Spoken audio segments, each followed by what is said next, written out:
देखिए, सबसे पहली चीज़ तो ये थी कि जो अस्पतालों का डिवीज़न है, अस्पतालों को शहर को ध्यान होगा, हमने पहले दिन पर ही रेड, येलो और ग्रीन में बांट दिया था। हमारा कोई भी बड़ा अस्पताल सीधा संक्रमित नहीं हुआ, जैसे मुंबई में वोखाड या जसलोक या दिल्ली में गंगाराम के साथ समस्या हुई।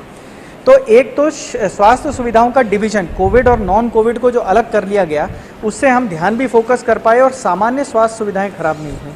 एक बड़ा उदाहरण एमवाई का भी है कि इतने बड़े संक्रमण के बावजूद भी एमवाई, जो कि हमारे लिए बहुत ज़रूरी है, उसमें सामान्य स्वास्थ्य परीक्षण, सामान्य इलाज जो है वो अभी भी चलता रहा, क्योंकि ये समझेंगे कि 100 में से 94 मरीज, 95 मरीज कोरोना पीड़ित नहीं होते हैं। वो डायलिसिस की ज़रूरत होती है, कीमोथेरेपी की ज़रूरत होती है, इनका इलाज नहीं रोका जा सकता।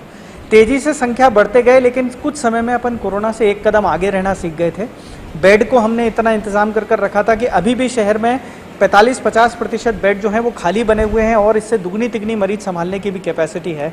होम क्वारंटाइन के लिए क्या सुविधा यूज़ की जा सकती है, और इन सब के बीच में भी आप सबने जैसे देखा होगा, लोगों को ज़रूरत का सामान भी मिलता रहे, ज़रूरत की चीज़ें भी रहें, दवाइयों की डिलीवरी कैसी होगी, मेडिकल स्टोर कैसे चलेंगे।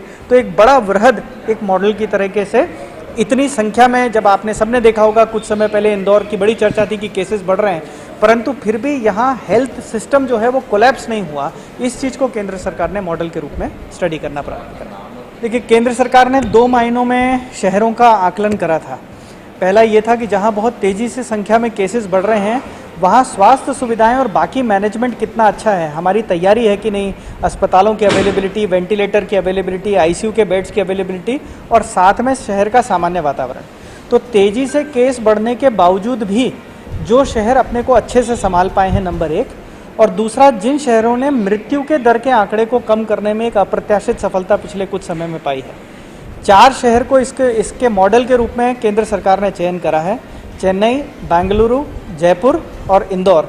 तो इंदौर भी इसी क्रम में इन 4 शहरों में है। नंबर 1 की हमारी परंपरा रही है, और इसमें अब एक मॉडल के रूप में शहर में, एक देश भर में एक इंदौर मॉडल की भी चर्चा इस मायने में है। जो मैंने आज पढ़ा अखबारों में, जो जानकारी आई है, केंद्र सरकार ने चयन किया है, मुख्यतः जो हम लोग अर्ली डिटेक्शन कर रहे हैं फील्ड से, जो सर्वे टीमें लगी हुई हैं, लगभग 1800 सर्वे टीमें लगी हुई हैं, उसके 4-5 हज़ार डॉक्टर्स और कर्मचारी काम कर रहे हैं, उससे अर्ली डिटेक्शन हो रहा है। दूसरा माध्यम हम लोग का फीवर क्लिनिक चालू कर दी है हम लोगों ने, इसमें अर्ली डिटेक्शन होगा। और तीसरा, जो हमारा 1000 जनरल प्रैक्टिशनर्स को अलाउ किया है हम लोगों ने, उनको लिंक दिया है कि वो लोग कोरोना या कोविड के सिम्टम्स वाले पेशेंट से ट्रीटमेंट नहीं करेंगे, उनके डिटेल्स लेके हम लोग लिंक में डाल के नियरेस्ट फीवर क्लिनिक भेजेंगे, उससे भी आइडेंटिफाई होंगे इस तरह के पेशेंट जिनको सिम्टम्स है।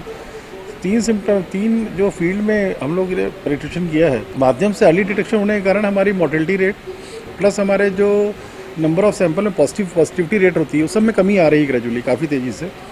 इस बात को गवर्नमेंट ऑफ इंडिया ने अप्रिशिएट किया है। दूसरा, जो वीडियो कॉन्फ्रेंसिंग में इंदौर के मैनेजमेंट, जो हॉस्पिटल मैनेजमेंट हुआ था, उसको भी गवर्नमेंट ऑफ इंडिया के वीडियो कॉन्फ्रेंसिंग हुई थी, उसमें सभी देश के अन्य शहरों को बताया गया था किस प्रकार से हॉस्पिटल मैनेजमेंट हुआ है। आज जो खबर है, मुख्यतः जो फील्ड प्रेजेंटेशन हम लोगों ने किया है 3 माध्यमों से, उसको लेके गवर्नमेंट ऑफ इंडिया को वो जो पूरी कार्य योजना है, जो स्ट्रेटजी है, वो पसंद आई है। उस माध्यम से उन्होंने मॉडल सिटी के रूप में लिया है।